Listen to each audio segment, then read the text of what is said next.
देश के आदरणीय गनमैन दोबारा से एक्टिव पाए गए और इस बार उन्होंने हमजा बुरहान नाम के एक आतंकवादी को, जो पुलवामा की घटना से इन्वॉल्व था, उसको पाकिस्तान के इलीगली ऑक्यूपाइड कश्मीर PIOK में मुजफ्फराबाद के इलाके में टपका डाला। अल्लाह के पास चला गया, हूरें मिल गईं, हूरों के साथ बैठा है। ये वो व्यक्ति है जो अल बद्र नाम के एक संगठन के साथ जुड़ा था। लेकिन यहां पर यह व्यक्ति जुड़ा कैसे, ISI का खेल क्या है, आज इस वीडियो में यह चीज जानने की आवश्यकता है।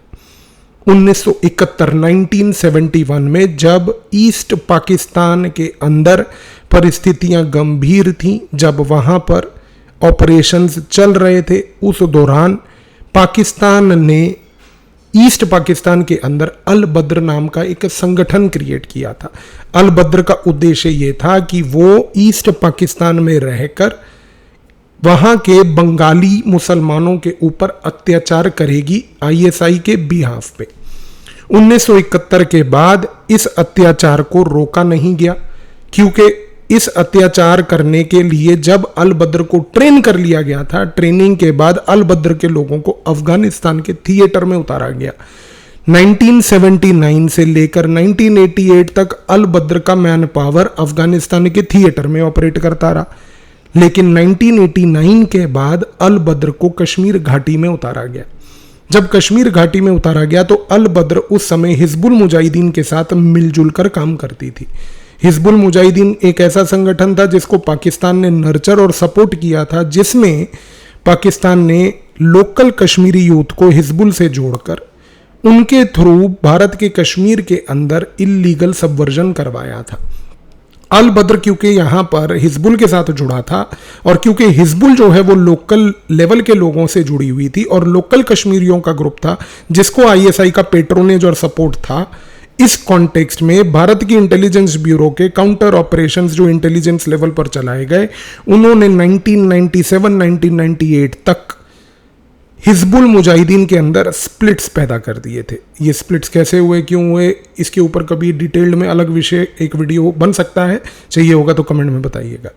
लेकिन इंटेलिजेंस ब्यूरो के काउंटर इंटेलिजेंस ऑपरेशंस ने जब हिजबुल को न्यूट्रलाइज करा, क्योंकि हिजबुल में लोग जो डोमेस्टिक कश्मीरी मुसलमान जुड़े थे, जब उनके अंदर स्प्लिट्स पैदा करे, तब उस समय हिजबुल के साथ जुड़ी हुई ये संस्था जिसका नाम अल बद्र था, पाकिस्तान को समझ आ गया कि अल बद्र क्योंकि हमारी खुद की संस्था है, इसको पहली बात हिजबुल से अलग करना होगा।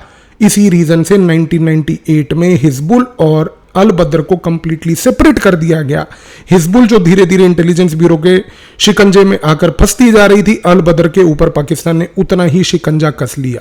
लेकिन गौर करने वाली बात यह है कि अल बद्र के साथ हिजबुल मुजाहिदीन का जुड़ना, हिजबुल मुजाहिदीन और अल बद्र का एक दूसरे के साथ काम करना ISI के लिए बड़ा बेनिफिशियल था। क्यों? क्योंकि ये जो हमजा बुरहान जैसा व्यक्ति है, जो पुलवामा के इंसिडेंट में 2019 के इन्वॉल्व था, जिसको देश के आदरणीय गनमैन ने अभी अल्लाह के पास, हूरों के पास भेजा है, ये व्यक्ति इसलिए महत्वपूर्ण है क्योंकि ये व्यक्ति अल बद्र से जुड़ा था। और अल बद्र से जुड़ना इसलिए महत्वपूर्ण है क्योंकि अल बद्र जब हिजबुल मुजाहिदीन के साथ काम करती थी तो अल बद्र ने भी पहली बात कश्मीर घाटी में लोकल एसेट्स को क्रिएट किया। लोकल एसेट्स को क्रिएट करने का मतलब यह है कि अल बद्र ने हिजबुल मुजाहिदीन के मॉडल को ही यहां पर अपनाया। लोकल एसेट क्रिएट करने के 4 पॉइंट्स होते हैं। सबसे पहला पॉइंट होता है एक ऐसे यूजफुल इडियट को चुनिए। यूजफुल इडियट का मतलब है एक ऐसे व्यक्ति को चुनिए जो कि कश्मीर में रहता है, कश्मीर के लिए काम करेगा, ISI के बिहाफ पे काम करेगा, लेकिन काम भारत के खिलाफ करेगा। और ये व्यक्ति ज्यादातर जो है एक एजुकेटेड व्यक्ति होता है। आपको जानकर हैरानी होगी कि हमजा बुरहान एक मेडिकल स्टूडेंट था। ISI का फोकस है आज की डेट में एजुकेटेड लोगों को चुनना। एक एजुकेटेड व्यक्ति को चुनने का सबसे बड़ा एडवांटेज ये होता है कि सुरक्षा फोर्सेस और इंटेलिजेंस एजेंसीज की निगरानी पढ़े लिखे लोगों पर नहीं होती। यही चीज जो व्हाइट कॉलर के नाम पर आज की डेट में चलाई जा रही है, ये देश के लिए एक अलग खतरा है।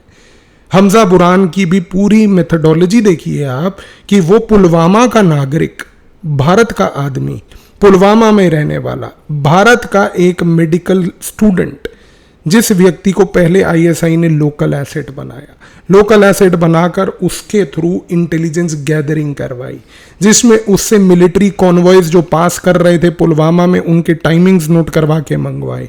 इसके साथ साथ बहुत इंपॉर्टेंटली जितने भी मिलिट्री की पेट्रोलिंग के रूट्स होते थे उनकी मैप्स बनवा कर, नक्शे बनवा कर हमजा बुरहान के थ्रू इंटेलिजेंस गैदर करी। तीसरा, हमजा बुरहान इन्वॉल्व था भारत के पुलवामा के अंदर आईएसआई के बिहाफ पर सेफ हाउसेस बनाने के लिए।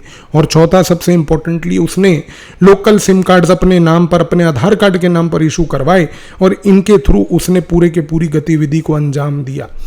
और आईएसआई ने भी इस लोकल एसेट को सिर्फ सपोर्ट और नर्चर नहीं किया, जबकि सपोर्ट और नर्चर करने के बाद जब देखा कि इसकी विचारधारा अब पाकिस्तान से जुड़ गई है, उन्होंने बहुत शांतिपूर्वक तरीके से इसको यहां से उठाकर तुरंत ही बॉर्डर के एलओसी को पास कराकर उसको उन्होंने मुजफ्फराबाद के एक कैंप में बिठा लिया।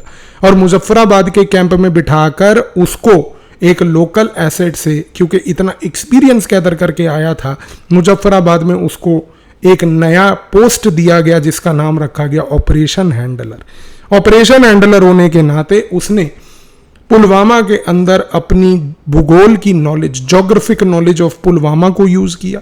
उसने पुलवामा में अलग अलग प्रकार के यूथ, वहां पर जो अलग अलग प्रकार के उसी के उम्र के लड़के थे, उनसे संपर्क साधा और क्रिप्टो करेंसी के बेसिस पे पेमेंट्स कर करके हमजा बुरहान ने यहां पर पुलवामा की पूरी इंसिडेंट को अंजाम दिया। इस पर्टिकुलर व्यक्ति को आज जब आदरणीय गनमैन ने इसको अपने उन्हीं हुरों के पास पहुंचाया जिसके लिए इसने ये काम किया, इससे एक चीज स्पष्ट हो जाती है कि पहली बात, आईएसआई इस मोमेंट पर अपनी रणनीति बदल चुकी है। आईएसआई पाकिस्तान की अब किसी भी तरीके से डायरेक्ट टेररिस्ट भारत में नहीं भेजने वाली। दूसरी बात, आईएसआई का उद्देश्य क्लियर है, हम भारत में भेजेंगे क्लियर कट तरीके से वो व्यक्ति जो भारत के ही नागरिक हैं, पढ़े लिखे लोग हैं, इनके ऊपर कोई निगरानी नहीं होगी, कोई इंटेलिजेंस गैदरिंग नहीं होगी। इनको पहले लोकल एसेट बनाओ, इनको ऑपरेशनल हैंडलर बनाओ, इनके थ्रू गतिविधियों को अंजाम दो। उसके बाद हमारा उद्देश्य पूरा हो गया, प्लॉजिबल डिनाइबिलिटी हो गई। आईएसआई के ये मॉडल की परछाई पिछले साल के लाल किले के हमले में भी देखने को मिली, क्योंकि जिस दिन लाल किले का हमला हुआ उसी दिन सुबह, अगर आपको याद होगा, तो बहुत ज़बरदस्त आर्म्स हॉल भारत के फरीदाबाद के इलाके में हुआ।